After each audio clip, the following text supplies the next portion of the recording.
에스라서 1장 1절부터 4절까지 있습니다.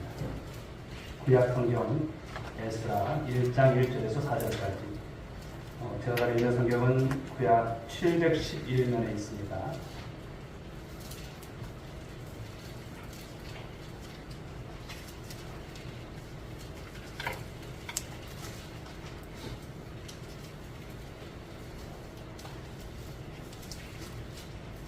이 말씀 한 절 한 절 교독하겠습니다. 1절을 제가 읽겠습니다.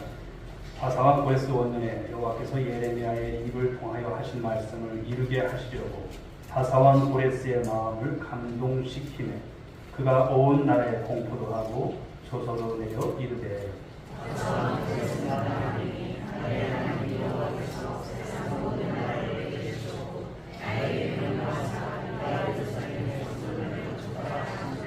이스라엘의 하나님은 참 신이시라. 너희 중에 그의 백성된 자는 다 유다 예루살렘으로 올라가서 이스라엘의 하나님 여호와의 성전을 건축하라. 그는 예루살렘에 계신 하나님이시라. 그 나와 있는 백성이 어느 곳에 머물러 살든지 그곳 사람들이 마땅히 은과 그 밖의 물과 도와주고 그 외에도 예루살렘에 세울 하나님의 성전을 위하여 예물을 기쁘게 드릴지니라 하였더라. 아멘. 다음 주 주일은 우리 순교자 기념주일입니다. 특별히 우리도 광고드렸지만 인도네시아에서 사역하시고 또 우리 교회가 선교 후원하는 이동환 선교사님 오셔서 말씀을 전하시겠습니다. 그동안 많이 기도하셨겠지만 이번에 큰 은혜를 위해서도 기도하시고 이렇게 성원해 주셨으면 감사하겠습니다. 우리 옆에 분들과 인사하시겠습니다. 힘내시기 바랍니다. 하나님께서 도우십니다. 날씨가 참 좋습니다. 여러분도 이렇게 병원 집에 돌아오는데 건강을 유념하시고 그러나 영적으로 게을러지지 마시고 또 오늘 오전에 주셨던 말씀이 있지만 영적 침체에 빠지신 분들은 속히 슬럼프를 극복하시고 절만해서 또 주님께서 주신 사명을 잘 감당하는 우리 모든 성도들이 될 수 있기 바랍니다. 우리 한번 따라해보겠습니다. 샬롬을 누리며 동하는 교회. 우리가 샬롬을 누리고 동하는 교회 한 일원으로서 사명 감당하는 우리가 간절히 소망합니다. 자, 오늘 주신 본문의 말씀을 가지고 하나님의 감동이라고 하는 말씀의 제목으로 에스라서의 말씀을 나누고자 합니다. 6월달을 우리가 호국 보훈의 달이다 이렇게 말합니다. 우리가 그리스도인들은 호국 보훈의 달에 무엇을 해야 될까요? 나라 민족을 위해서 정말 많은 일들을 감당했던 우리 선진들, 그런 분들의 애국애족의 정신을 기리고 또 무엇보다도 우리가 나라 민족을 위해서 기도해야 할 줄 있습니다. 우리가 살아가는 곳곳에서 정말 주님께서 영화 받으실 그 삶을 살아내는 것, 무엇보다도 구원받아야 될 많은 백성들에게 복음을 전하는 일에 우리가 정말 최선을 다할 수 있는 우리 성도들에게 할 줄 있습니다. 이것이 바로 애국애족입니다. 이런 일들을 잘 감당하는 것. 코로나 이후에 세상이 참 많은 것으로 이제 변화가 오고 있습니다. 특별히 코로나 이후에 보면 그동안 정말 교회를 다니다가 나오지 못하시는 분들이 굉장히 많더라고요. 그런 분들을 집중적으로 또 막아내서 또 저희 전도하는 일에 또 최선을 다했으면 좋겠습니다.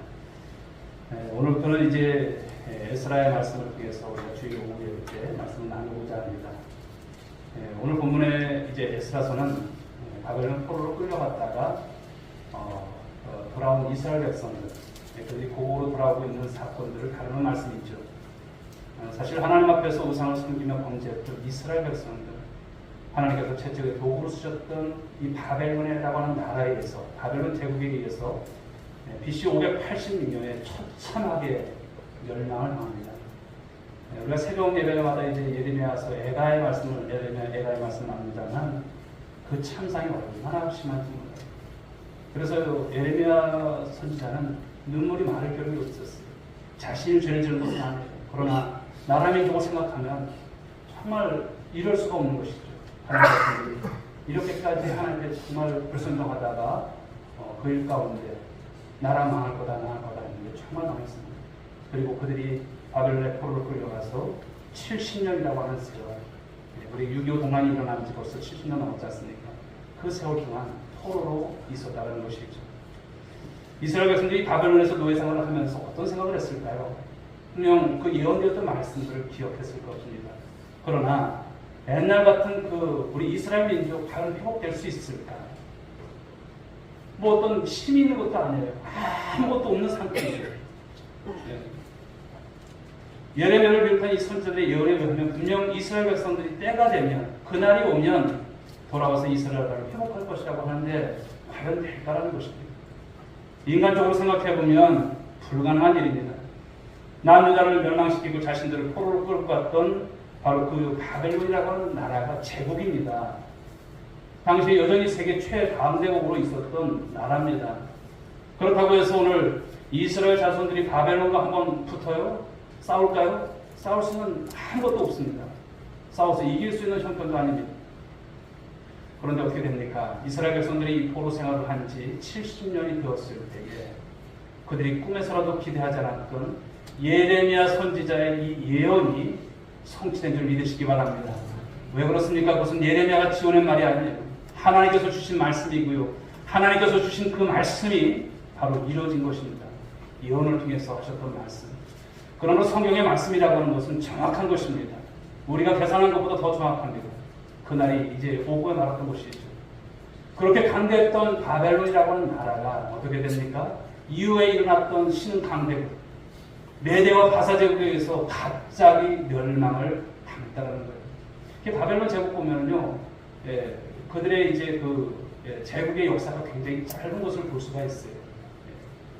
사실 오늘 유다 백성들이 이 조국을 찾고자 바벨론을 대항해서 한 행동은 아무것도 없습니다. 말씀 그대로 되어진 것입니다. 그런 역사 이래 이스라엘 백성들 정확하게 70년 만에 고국으로 돌아오기 시작한다는 것이 오늘 말씀이죠. 그래서 이스라엘 백성들이 이 바산 고레스 이 칙령에 의해서 3차에 걸쳐서 고국으로 돌아옵니다. 우리 이때는 이제 말씀을 보시게 되면 세 사람의 위대한 유다 지도자들이 등장을 합니다. 스룹바벨, 그리고 에스라, 느헤미야죠. 그런데 이 세 사람의 지도자들은 각기 다른 사역에서 활동을 했습니다. 이스라엘 공동체의 영적 부흥을 일으키는 데 있어서 중요한 역할들을 감당했던 사람들이죠.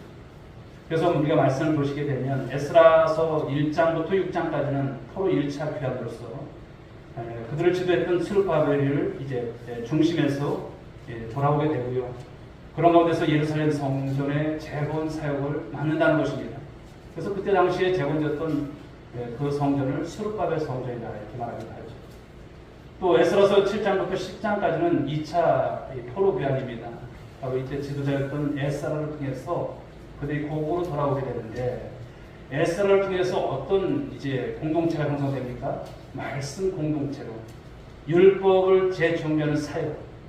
그래서 역대상하의 그 모든 말씀들, 그 교과서적인 말씀들을 통해서 백성들을 가르치고 그들을 바르게 이끌어서 하나님께서 바라시는 그런 바로 백성들로 이끌어간다는 것이죠. 그리고 마지막으로 느헤미야에 기록되었던 3차 귀환인데요. 바로 그때 지도자였던 느헤미야를 통해서 그들이 포로 귀환을 하게 되죠. 그리고 그들이 돌아와서 한 것이 무엇입니까? 외곽에 있던 바로 예루살렘 성벽을 재건하는 사역을 맡게 되었습니다. 따라서 포로 후기에 기록되었던 이 에스라서와 이 느헤미야를 통해서 보면 유대 공동체를 향한 바로 영적 부흥의 순서를 우리가 발견하게 됩니다. 그것은 성전의 건축이 먼저였었고요. 그 다음에 공동체가 이제 말씀을 통해서 회복이 된다는 것. 그리고 마지막 예루살렘 성벽의 건축이 이루어졌다는 것을 순차적으로 보여주고 있습니다. 오늘 우리 본문 말씀은 이제 이스라엘의 회복이 어떻게 시작되었는가를 말씀하고 있어요. 자세히 보시면요. 무엇으로 시작되었을까요? 하나님의 감동으로 시작된지를 믿으시기 바랍니다. 하나님의 감동으로 시작되었어요. 그것을 강조하고 있습니다. 다시 말해서 오늘 본문은 이 고레스를 하나님께서 감동시키셨다는 거예요. 그래서 포로 귀환이라고 하는 이 기념적인 선언을 하게 하신 분이 바로 이것은 하나님의 바로 역사고 하나님께서 하시는 증언이라 이렇게 말씀하십니다. 그리고 회복의 시작이 바로 하나님의 감동하심이라고 하는 것을 분명하게 우리들에게 말씀합니다. 그렇습니다. 오늘도 우리가 한번 돌아보면 나 자신과 그리고 우리의 가정과 우리 교회 공동체의 회복도 하나님의 감동하심이 있어야 할 줄 믿습니다. 여러분의 가정이 어떻게 회복될까요? 하나님의 감동하심이 있어요. 아까도 모 권사님과 우리가 또 잠깐 대화를 나눴습니다만 믿지 않는 자녀들 참 주님 앞에 돌아오는 게 얼마나 힘들어요. 그런데 내가 그렇게 말을 해도 안 되는 거예요. 그러나 권사님 실망하지 마세요. 하나님께서 감동 주시면 하나님께서 일하시면 하나님에 대해 하나님께서 돌아오게 하십니다. 우리가 할 수 있는 것은 하나님께서 감동 주시는 것을 위해서 기도하는 거예요. 혹시 여러분 자녀 중에 예배를 등한하는 자녀가 있습니까? 하나님께 기도하시고 물론 여러분들이 하셔야 될 분들을 하셔야겠지만 하나님 우리 자녀에게도 하나님 감동 주세요. 정말 깨닫고 돌아오게 하세요. 인격적인 하나님 만나서 예배자로서 온전히 세워질 수 있도록 도와주세요. 우리가 그것을 기대할 수밖에 없는 것이죠. 그렇습니다. 하나님께서 감동 주시면 우리가 기대하는 회복의 역사가 일어날 줄 믿으시기 바랍니다. 특히 오늘 본문의 말씀을 보게 되면 오늘 이스라엘의 회복을 위한 이 하나님의 감동하심의 성격에 대해서 세 가지를 가지고 말씀을 주십니다. 세 가지. 그렇다면 오늘 하나님께서 감동케 하시는 이 감동의 성격 첫 번째가 무엇이냐면 하나님은 이 세상 속에서도 세속 역사 속에서도 그것을 관여하고 계시다는 것을 말씀하고 있는 거예요. 흔히 사람들은 하나님의 일이라고 하는 것은 하나님의 역사라고 하는 것은 그저 교회 안에서만 국한된 그런 것으로만 우리가 이해할 때가 있어요. 여러분 그렇습니까? 그렇지 않으십니다. 하나님은 교회 안에서만 계시는 하나님이 결코 아니십니다. 믿으시면 아멘. 교회 안에서만 우리끼리만 있는 하나님이 아니세요. 세상 밖에서도 열심히 일하시는 분이 하나님이십니다. 세상의 판도, 세상의 역사, 모든 것이 누구의 역사입니까? 하나님의 역사예요. 히스토리입니다. 그의 역사입니다. 그리고 하나님은 그 믿는 자들을 통해서 일하실 뿐만 아니라 믿지 않는 자들, 세상의 사람들을 통해서도 세상에 많은 내놓을 만한 여러분 그런 어떤 정치 지도자, 또 어떤 국가 원수, 또 왕들 이들 통해서도 하나님 일하시고 계심을 말씀하는 것이죠. 오늘 본문 말씀을 보시게 되면 먼저 그 당시에 가장 영향력 있게 통치했던 이 바사, 이 페르시아 제국의 왕이 나옵니다. 누굽니까? 고레스지요. 바사 왕 고레스 5년에 이렇게 말씀을 하시대요. 그러면서 고레스의 마음에 바사 왕 고레스의 마음을 감동시키심에 이렇게 하십니다. 누가 감동을 시켰어요? 하나님께서. 우리가 이 말씀만 보면 당시 고레스가 하나님을 잘 믿는 어떤 신앙인처럼 생각이 돼요. 그래도 어떤 신앙이 있으니까 하나님께서 감동을 시키신 거 아닐까 이렇게 생각하는 것이죠. 그러나 고레스는 우리가 생각하는 그런 신앙의 지도자는 아닙니다. 그는 자신의 성공을 위해서는 어떤 신이든 찬양할 수 있는 그런 마음이 있었던 왕이고요. 또 바사 제국의 평화를 위해서라면 어떤 신의 축복도 구할 준비가 되어 있었던 다원주의적인 종교 성향을 가지고 있었던 그런 제국의 왕이었습니다. 그리고 식민국가의 신앙을 인정해주는, 그래도 그 참 좋은 것이죠. 식민국가의 그 나라, 그 민족의 신앙을 인정해주는 그 방식을 통해서 제국의 질서를 유지해갔던 왕입니다. 그런데 중요한 것은 그럼에도 불구하고 하나님은 그런 왕도 쓰신다는 거예요. 그런 제국의 왕도 쓰신다는 거예요. 그리고 당신께서 말씀하신 대로 당신의 섭리를 위해서 그 모든 것을 통치해 가신다는 것을 말씀하고 있어요. 먼저 하나님께서 그를 감동시키셔서 자기 백성, 이스라엘 백성들, 그들을 포로 생활에서 70년 만에 자유를 허락하시는 것이죠. 그것은 예레미야 선지자의 예언을 이루고자 하신 그 말씀이 이루어졌다는 것입니다. 예레미야서 29장 10절은 자기 민족을 향한 예레미야 눈물의 예언이 이렇게 기록되어 있습니다. 예레미야 29장 10절 말씀. 여호와께서 이와 같이 말씀하시니라. 바벨론에서 70년이 차면, 이런 말씀이 있어요. 바벨론에서 70년이 차면 내가 너희를 돌보고 나의 선한 말을 너희에게 성취하여 너희를 이곳으로 돌아오게 하리라. 할렐루야. 정확하게 맞아떨어지는 거예요. 정확하게 말씀이 성취되는 거예요. 당시 역사를 보게 되면 이것이 여러분 우연히 이루어진 것일까요? 우연히 이루어진 것이 아닙니다. 실상은 하나님께서 그 말씀의 성취를 위해서 당시 열강 나라와 왕들을 사용하고 계신다는 것을 말씀하는 거예요. 어떤 이방의 왕이든 하나님께서 사용하시는 거예요. 오늘 하나님은 하나님을 전혀 모르는 사람들에게도 감동을 주시기도 하고 그들의 마음이나 생각을 얼마든지 바꾸실 수 있는 하나님이시다라는 사실입니다. 그러므로 하나님은 우리의 바로 때에 바로 하나님의 방법으로 그리고 이 땅의 평화로운 그런 통일의 날도 허락하실 줄 믿으시기 바랍니다. 저는 여러분 이제 고향이 파주예요. 파주 가보신 분은 알겠지만 저희 집에서 이렇게 이제 동네 오다가 보면 이제 높은 고개가 있는데 거기서 보면 철책이 보이는 동네예요. 그래서 어려서는 참 삐라도 많이 주었었고 또 전 방공교육도 굉장히 철저히 많이 받았어요. 그러면서 자랐는데 과연 통일이 이루어질까? 참 오랜 시간 동안 참 그런 것이 풀리지 않는 거잖아요. 지금도 미사일을 쏴대고 지금도 자국의 어떤 그런 주권을 잃어가게 있어서 이 핵으로 무장되는 이 북한의 실정을 보면서 과연 될까? 언젠가 그런 말을 했습니다만 김동완이 빨리 죽게 된다 그런 얘기를 했습니다만 모르겠습니다. 하나님께서 어떻게 역사하실지. 그러나 지금도 북한에서 여러분 지하에서 기도하는 40만 성도가 있습니다. 그 성도들의 눈물이 얼마나 여러분 처절하겠습니까? 그리고 우리가 또 이 통일을 위해서도 기도하고 있는데 하나님께서 하나님의 때에 하나님의 방법으로 하나님께서 통일도 이루실 것을 믿으시기 바랍니다. 이방 왕도 하나님께서 감동시키시는데 어떻게 역사가 이루어질지 모르지만 우리가 그날을 위해서도 기도하는 것 너무나 중요하다는 것입니다. 그렇습니다. 하나님은 세속의 나라 속에서도 세상의 어떤 왕을 통해서도 하나님은 하나님의 말씀을 성취하실 때 누구든 사용하신다는 것을 오늘 말씀 속에서 우리가 발견하게 되는 것이죠. 이것이 무엇입니까? 하나님의 감동의 성격 첫 번째인 것을 말씀하고 있습니다. 자, 그렇다면 하나님의 감동의 성격 두 번째는 무엇이냐면 하나님은 하나님을 향한 예배, 그 예배를 회복하게 하신다는 것을 말씀하고 있어요. 하나님께서 우리의 마음을 감동하실 때 먼저 관심을 갖고 계신 게 예배의 회복입니다. 여러분 예배는 하나님께서 기뻐하신 것인 줄 믿으시기 바랍니다. 가장 기뻐하세요. 보십시오. 오늘 고레스를 향한 하나님의 감동은 포로에서 무엇입니까? 자유로 하나님께서 허락하신 거예요. 시온의 땅으로 복귀였습니다. 그러나 하나님은 거기에서 끝나지 않고 파괴되었던 무엇을 성전을 건축하도록 그것도 이방의 왕을 통해서 그것을 실행하도록 명령하고 계시다는 거예요. 2절 말씀을 다 같이 한번 읽어볼까요? 2절 시작.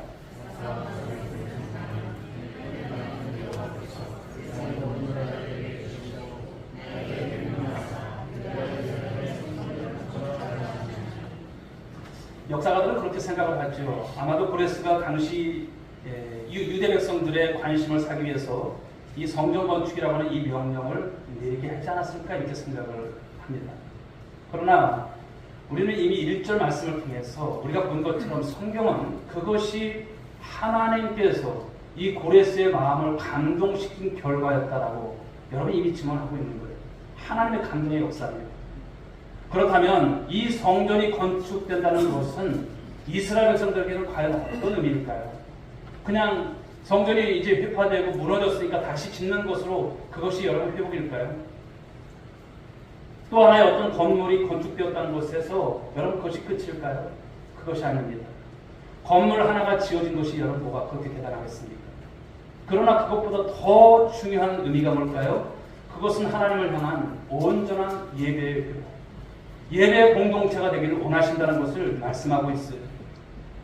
물론 예배라고 하는 것이 건물이 없어도 여러분 불가능한 것은 아닙니다. 가능하죠. 그러나 예수님께서 이 땅에 오시기 전에 성소는 어떤 곳입니까? 하나님과 구별된 만남의 장소입니다. 인재를 경험하고 경배를 위해서 아직도 피로 불가결한 그런 요소 가운데 하나가 바로 성소였고 성전이었던 것을 말씀합니다. 그렇기 때문에 중요한 것은 그 건물 자체보다도 하나님 원하시는 것은 예배의 회복인 것을 말씀하고 있습니다. 오늘 이스라엘의 우선순위가 무엇입니까? 예배의 회복입니다. 오늘 저와 여러분들을 통해서 말씀하실 때 무엇이 여러분 우리에게 있어서 우선순위일까요? 예배의 회복인 줄 믿으시기 바랍니다. 그저 습관적으로 드려지는 예배가 아니라 거기에 마음을 다하고 뜻을 다하고 정성을 다하고 더 나아가서는 목숨을 다하고, 할렐루야, 목숨을 다하고, 이래서 못 드리고 저래서 못 드리는 것이 아니에요. 여러분, 하나님을 사랑한다면 하나님께서 기뻐하시는 것을 하는 거예요. 그게 무엇입니까? 예배입니다. 하나님 그렇게 기뻐하세요. 그것을 우리가 여러분 이것으로 저것으로 살필든다면 안 되는 것이죠. 사랑하는 여러분, 하나님 앞에서의 예배를 회복하는 저와 여러분들 될 수 있길 바랍니다. 예배가 회복되게 되면요, 모든 것이 제자리를 찾아갑니다. 제자리를 찾아가게 됩니다. 반면에 저와 여러분 가운데서 예배가 여러분 무너지게 되면 어떨까요? 모든 것이 무너져요. 그것을 하나님께서 보여주세요. 그렇게 보이도록 하세요. 예배를 여러분 은퇴하시면 안 되는 거예요. 그러므로 그리스도인들에게 있어서 가장 중요한 것은 예배의 성공인 줄 믿으시기 바랍니다. 예배의 생명을 거십시오. 예배가 성공한다는 것은 그것은 하나님과의 다른 관계, 샬롬입니다. 자, 보시게 되면 온전한 예배의 삶이죠. 샬롬. 누리며 우리가 궁하는 교회에 있어서 두 번째는 온전한 예배의 삶입니다. 온전하기를 원하세요. 예. 그것이 바로 그리스도인들로서 삶을 출발하는 기본인 줄 믿습니다. 기본이세요. 예배를 등한히 하는 성도는 결국 하나님의 인도와 은혜를 전혀 경험하지 못하고 인생 여정에서 그저 표현하면서 살아가는 거예요. 무엇이 무엇인지를 몰라요. 하나님의 은혜가 무엇인지를 몰라요. 사랑하는 여러분, 그러므로 예배에 힘쓰시고 예배를 회복하시기 바랍니다. 예배가 무너지면요, 교회도 무너집니다. 그래서 사단은 어떻게 해서든지 우리 성도들 예배 못 드리게 합니다. 어떻게 해서든지 가진 방법을 다 동원해요. 그러나 우리는 주님 앞에서 오후 예배도 드리고 새벽 예배도 드리고 구역 예배도 드리고 말씀하시는 여러분 가정 예배도 드리시고 예배가 여러분 그거는 우리가 다른 어떤 것보다도 중요한 것입니다. 예배에 힘쓰십시오. 유럽 교회가 여러분 지금 어떻습니까? 문을 닫잖아요. 술집이 되고 바가 되고 그렇죠? 이슬람 사원이 되고 왜 이렇게 됐습니까? 예배가 무너져서 그래요. 예배가. 기억하십시오. 예배가 회복되면 교회도 회복되고 방황하는 내 삶도 회복될 줄 믿습니다. 가정도 회복될 것입니다. 이민족도 회복될 것입니다. 그러므로 먼저 우리의 예배가 회복되기를 축복합니다. 우리 옆에 분들에게 한번 이야기하실까요? 예배 성공하십시오. 잘 될 것입니다. 정말 잘 될 것입니다. 하나님이 약속하셨습니다. 할렐루야. 예배 성공하시고. 세 번째 하나님의 이 감동의 성격 세 번째는 무엇이냐면 하나님의 사람들을 헌신하게 하신다는 거예요. 저와 여러분은 하나님의 사람들인 줄 믿습니다. 하나님의 권속들이 우리를 통해서 하나님 받으시길 원하시는 것은 헌신입니다. 우리 주님께서 우리에게 있어서 배송물이 배워주셨던 것처럼 우리가 주님을 닮기를 원하세요. 귀한 교회를 위해서 우리가 어떻게 헌신할고 정말 하나님 나라 영광을 위해서 우리가 어떻게 헌신하며 살아갈고 이것을 오늘도 바라시는 거예요. 오늘 하나님께서 이 고레스를 향한 이 하나님의 감동은 이스라엘 백성들이 포로기한하고 성전 건축의 명령으로 그것을 끝이라고 말씀하지 않아요. 더 나아가서 성전을 건축하는 일에 대해서 하나님의 백성들이 헌신하도록 그들의 마음을 오늘 움직이고 계시다는 거예요. 움직이신다는 거예요. 여기 불신자였던 이 고레스가 하나님의 백성들에게 헌신을 요구하고 있는 여러분 이것을 보면 아이러니한 거예요. 아니 이방 나라 그 왕이 왜 이렇게 헌신을 요구할까? 가령 이런 이야기겠죠. 예를 들자면 불신자가 여러분 주위에서 믿지 않는 사람이 있어요. 예. 그 김씨가 그러는 거예요. 이봐 박장로 아니면 뭐 김장로 뭐 이럴 수도 있고요. 이 김권사 이렇게 말할 수도 있을 거예요. 그렇게 해서 믿으면 되겠어. 잘 믿어야지. 응? 그렇게 믿고 하나님께 복음 받잖아. 잘 믿으라고. 예배 빠지지 말고. 이런 말을 한다면 여러분 이것이 저 사람이 정신이 있나 이렇게 생각할 거예요. 지금 여러분 고레스 왕이 그렇게 말하는 거예요. 그렇게 믿지 말라는 거예요. 잘 믿으라는 것입니다. 제발 신앙생활 잘하라고 하는 이 요청하는 모습을 상상해 보라는 것입니다. 오늘 본문 3절 말씀을 다시 한번 읽어볼까요? 3절 말씀 시작.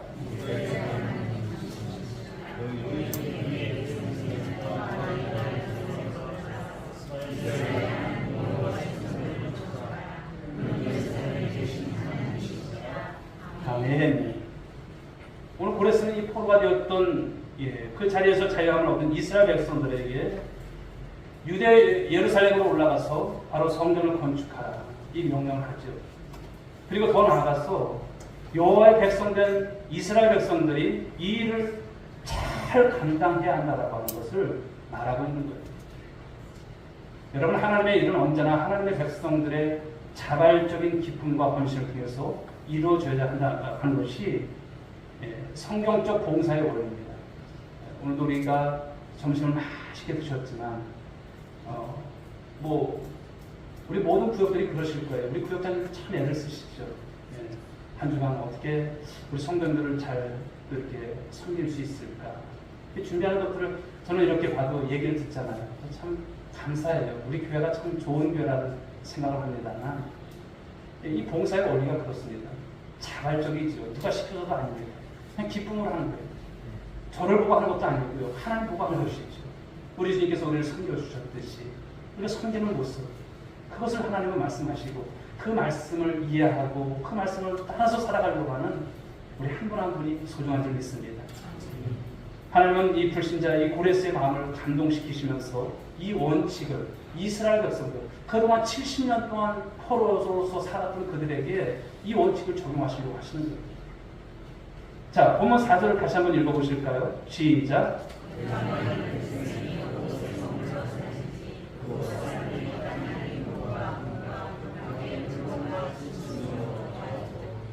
그 위에도 예루살렘을 세울 하나님의 성전을 위하여 예물을 기쁘게 드릴지니라 하였더라. 아멘. 자, 4절 말씀 속에서 중요한 단어요. 마지막에 나왔었던 바로 기쁘게 드릴지니라가 아닌가 생각합니다. 기쁘게 드린다는 것이죠. 하나님을 기쁘게 해드리는 그 헌신을 하나님은 오늘도 기대하시는 것입니다. 또한 이런 헌신을 하나님께서 기쁘게 받으시는 것이죠. 이것은 신약 성경에 와서도 변하지 않는 바로 성도들로 하여금 그 헌신의 원리를 그대로 가르쳐주고 있습니다. 고린도전서 9장 7절 말씀을 보면 이런 말씀이 있어요. 각각 그 마음에 정한 대로 할 것이요 인색함으로나 억지로 하지 말지니 하나님은 즐겨내는 자를 사랑하시느니라. 아멘. 하나님은 즐겨내는 자를 사랑하신다고 했습니다. 억지로 해서는 안 된다는 거예요. 여러분 신앙생활 억지로 안 되더라고요. 억지로 안 되는 것이죠. 그런데 하나님은 즐겨내는 자, 기쁘게 내는 자를 사랑한다는 것입니다. 참 저는 우리 오늘의 교회를 참 섬기면서 감사한 것이, 제가 이제 헌금 얘기 잘 안 합니다만 우리 성도들이 감사가 참 많다는 것에 감사해요. 매달 이렇게 감사 헌금 내시는 분들, 또 생일에 감사 헌금 내시는 분들, 금액도 적지 않아요. 참 그 감사를 하나님께서 기쁘게 받으신다라는 생각을 합니다. 금액이 많고 적은 아닙니다. 그런데 그 모습을 보면 하나님 앞에 감사하며 살려고 하는 그 모습이 보입니다. 전 그래서 감사하더라고요. 오늘 하나님도 마찬가지입니다. 헌신과 헌금이라고 하는 것은 다른 사람들의 시선을 의식해서 드리는 것이 아니라 억지로 드리는 것이 아니겠죠. 스스로 자원해서 기쁜 마음으로 그거 드릴 수 있을 때 하나님께서 기뻐하신 줄 믿으시기 바랍니다. 예수님 당시에 예루살렘 성전에 이 헌금함은 바깥에 있었어요. 거기에 이제 헌금을 넣고 안으로 들어와서 예배를 드리는 그런 이제 모습입니다만, 어느 날 예수님께서 이 한 가난한 과부가 두려했던, 아무것도 가치가 없는 거예요. 어떻게 보면. 그런데 그녀에게 있어서는 그것을 두려움은 무엇입니까? 생활비 전부예요. 그 소중한 것을 헌금하시는 그 모습을 주목하셨다고 성경은 말씀하죠. 여기에서 여러분 헌금하는 자의 마음이 나오는 거예요. 헌신하는 자의 마음, 그 마음을 언제나 우리 주님은 주목하고 계시다는 거예요. 사람을 여러분 우리가 생각하는 것이 아니라 하나님께서 주목하시는 것을, 그 시선을 우리는 늘 알아야 할 수 있습니다. 돈의 가치를 볼 때는 별로 없어요. 두렵돈. 그러나 그 의미는 오늘 말씀을 통해서 보면 아주 중요한 것임을 말씀하죠. 그래서 어떤 성경학자는 이 랫돈을 드린 이 과부의 마음을 가리켜서 이렇게 말을 합니다.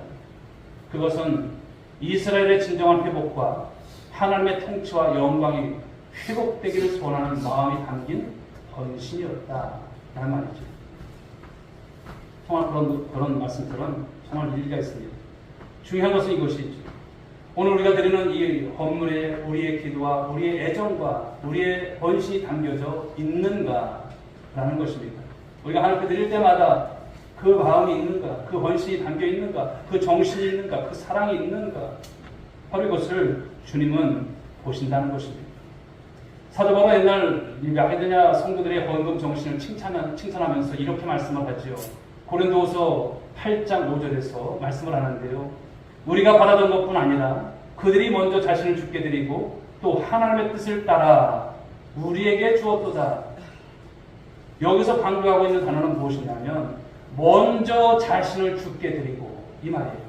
먼저 자신을 주께 드린다는 것. 이것이 가장 중요한 헌금의 정신임을 말씀하는 거예요. 우리는 돈을 드리는 것이 아니라 우리 자신을 드리는 것이라는 것을 말씀하는 거예요. 우리 자신을 하나님 앞에 드리는 그 헌신의 고백을 우리 하나님께서 받으신다는 것을 말씀하는 거예요. 그렇습니다. 성령은 지금도 우리가 우리 자신을 기쁨으로 하나님 앞에 드리도록 저와 여러분을 감동시키는 줄 믿으시기 바랍니다. 오래전 영국교회에서 이 아프리카 선교를 위한 헌금을 이렇게 드리고 있을 때 큰 헌금 그 박스가, 그 바구니가 교인들 사이를 이제 막 지나가고 있었어요. 그런데 거의 아기와 같은 어린 소년이 갑자기 그 헌금 박스 안으로 들어갔어요. 그래서 놀라가지고 이제 어른들이 야 거기서 뭐하고 있니? 빨리 나와 빨리 나와 이랬던 거예요. 그랬더니 그 소년이 이렇게 대답을 했죠. 나를 바치려고요. 나를 바치려고. 그 어린 생명이 뭘 알겠는가 생각하지만 나를 바치겠다는 거예요. 누구한테? 하나님께. 그리고 여러분 이 소년이 후에 바로 아프리카를 변화시켰던 리빙스턴 바로 선교사였습니다. 그대로 되어졌던 것이죠. 하나님께서 쓰신 것입니다. 사랑하는 여러분, 성령님은 지금도 우리 자신을 온전히 하나님께 드리도록 우리의 마음을 감동시키고 계세요. 오늘 여러분 이 시간을 통해서도 하나님께서 여러분들에게 주시는 감동이 있을 줄로 믿습니다. 그래서 우리로 하여금 하나님 앞에 어떤 사람이 되기를 원하세요? 온전한 예배자가 되어지기를 원하신다는 거예요. 그냥 신용만 내고 그저 형식으로 드리고 내가 직분이니까 이렇게 드리고 이런 것이 아니라 누가 보든 안 보든 하나님 중심으로 살려고 하고 하나님 앞에 예배자로서 살아가려고 하는 그 모습, 그 헌신을 귀하게 여기시고 기쁘게 여기신 줄 믿으시기 바랍니다. 오늘 우리는 하나님의 도우심을 받기 위해서 여기 왔습니다. 그냥 종교적인 어떤 유희를, 어떤 무엇인가를 배우고자 하는 단순한 그런 것을 가지고 온 것이 아니죠. 온전히 하나님의 도우심을 받고자 왔다라는 사실입니다. 여러분 믿습니까? 그렇다면 우리는 하나님의 감동을 기대하시라는 거예요. 하나님의 감동을 기대하는 거예요. 그리고 하나님의 감동 앞에 우리가 이제는 기쁨으로 응답할 차례라는 것을 말씀하고 있어요. 그리고 우리 자신을 하나님의 사역 앞에 기쁜 마음으로 드리기를 힘쓰는 우리 모두가 되어야 할 줄 믿습니다. 그럴 때 거기서부터 바로 새로운 교회와 새로운 나라와 새로운 민족의 내일이 열려질 줄 믿습니다. 저는 이런 하나님의 감동이 우리 온누리교회와 그리고 이 땅의 수많은 교회들 가운데 그리고 저와 여러분 가운데 또 이 땅의 모든 하나님의 백성들 가운데 함께하기를 주님의 이름으로 축원드리겠습니다.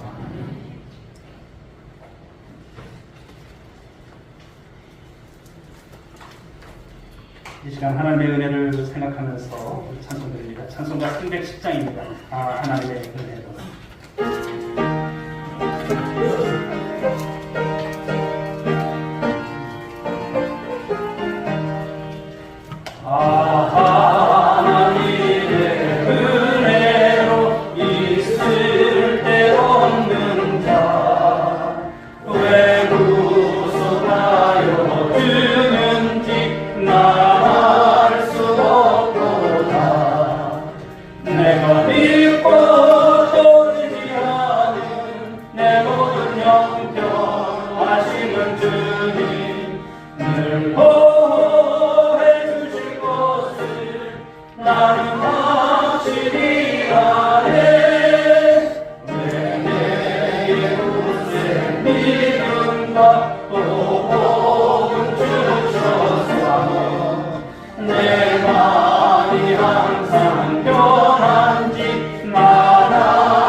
늘 보호해 주실 것을 나는 확실히 아네.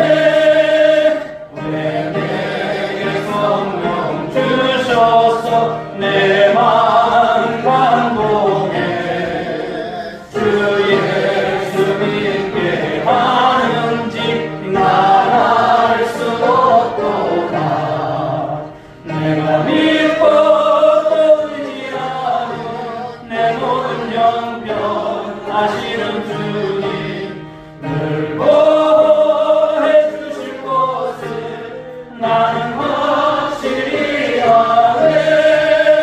주 언제 강림하실지 오빠의 옥나에 또 주님 만날 그것도 난 알 수 없도다.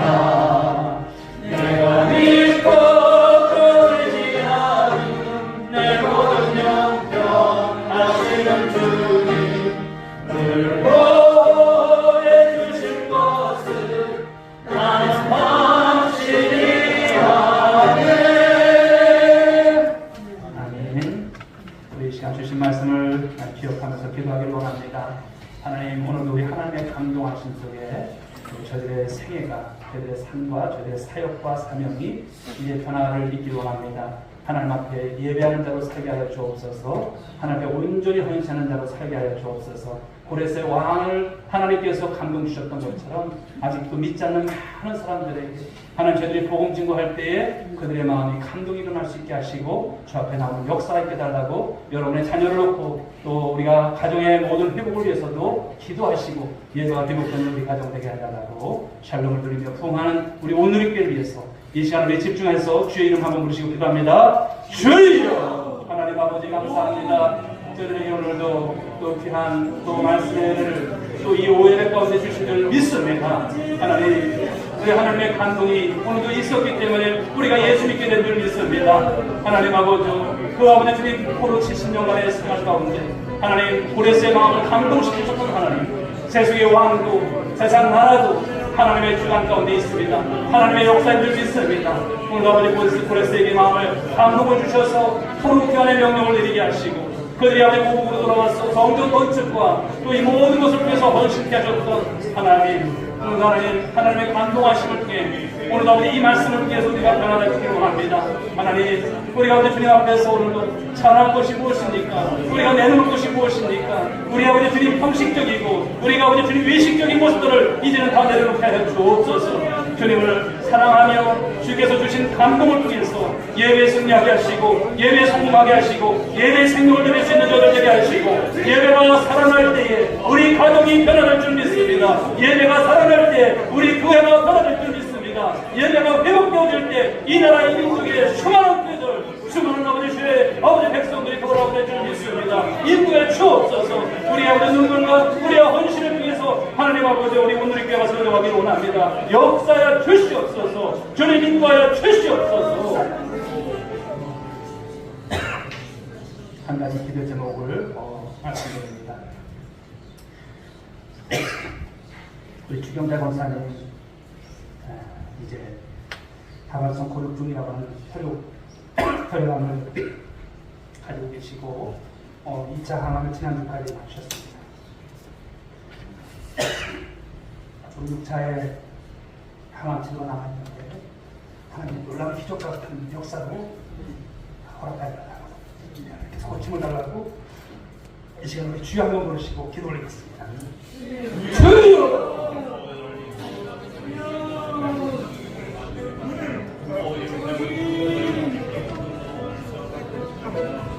사랑하신 아버지, 제 권사님을 주님 아시지만 주님을 위해서 어쨌든 정말 성심을 다해서 섬기시고 또 하나님 나라의 영광을 위해서 또 사명과 책임을 얻어서 원하시는 권사님